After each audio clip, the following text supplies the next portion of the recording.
They want to destroy our country. They want to destroy our country. Under Biden, we have not one but two immigration disasters. We have one on the border, and we have one in the Biden State Department, which is admitting colossal amounts of jihadists into our communities and campuses and our refugee programs. That's why you see all of these big demonstrations in New York and Chicago. Nobody can believe what's taking place. They're letting them in at levels that nobody's ever seen before. We cannot allow that to happen, and we don't want to be like Europe with jihads on every corner. That's what happens. I mean, we're going to be like Europe. You take a look at London, you take a look at Paris, you take a look at what's going on over there. We want to be the United States of America, and we want to make our country great again. Right now, we don't have a great country. We have a laughingstock. As president, I will end once and for all the mass importation of anti-Semitism into the United States. And just as I did before, we will keep radical Islamic terrorists the hell out of our country. We're going to keep them out of our country. We were keeping them out. We were keeping them out. You remember the travel ban? On day one, I will restore our travel ban. We had a travel ban because we didn't want people coming into our country who really love the idea of blowing our country up. Let's blow up our streets and our shopping centers and our people. So I instituted what we call the Trump travel ban, and it was an amazing success. It was suspended immediately upon his coming into the country. And I never talked about this for 4 years. I never mentioned it. We didn't have one incident in 4 years because we kept bad people the hell out of our country. We kept them out. We didn't have not one instance. I didn't want to say it during the 4 years because I didn't want to walk out of the speech and have something happen, right?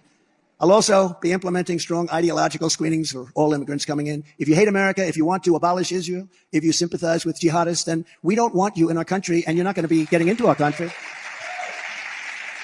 I will cancel the student visas of Hamas and sympathizers on college campuses. The college campuses are being taken over. And all of the resident aliens who joined in the pro-jihadist protest this month, nobody's ever seen anything like it. Come 2025, we will find you and we will deport you. We will deport you. It's caused by some very bad troublemakers, those events that you've been watching.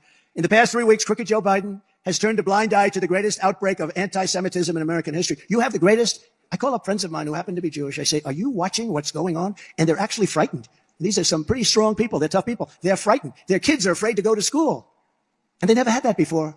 But in our colleges, media, and even government, nobody's ever seen anything like Rashida Tlaib and Ilan Omar, who openly campaign against Israel. Nobody's ever seen this before. When asked recently about rising anti-Semitic hate, Joe Biden's own press secretary had nothing to say about the rabid mobs in the street, and they're shouting, kill the Jews, and she had nothing to say. In fact, she stuck up for the other side. She started talking about the other side. You all saw it. Nobody could believe it. Then she came back later. She said, oh, I misunderstood the question. As president, I will absolutely protect our Jewish citizens from these maniacs, lunatics, radical left thugs. Threats or crimes of violence against Jews will be prosecuted to the fullest extent of the law. Right now, they go after Republicans, including me. They go after lots of people. They go after Catholics. I don't know what it is with the Catholics, but they're really after the Catholics, and they're after people wanting to make their school district better. This is a strange thing that's happening in our country. While in office, I took the strongest action of any president in history to combat the vile scourge of anti-Semitism. You know that.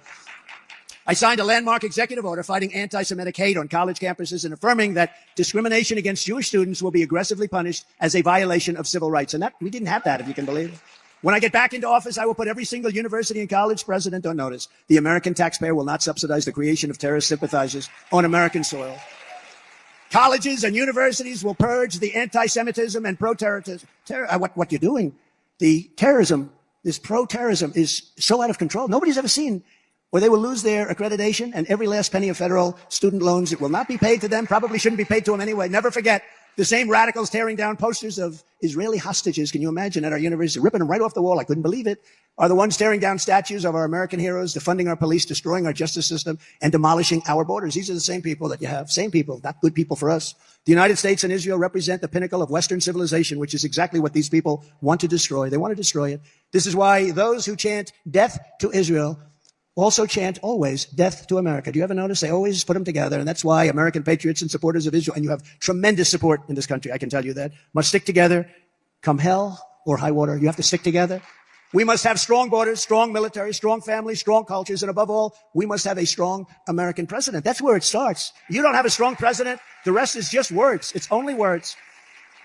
It's only words. You never had any of these problems. For 4 years, you didn't have any of these problems. Think of it. You wouldn't have Ukraine. You wouldn't have Israel being attacked.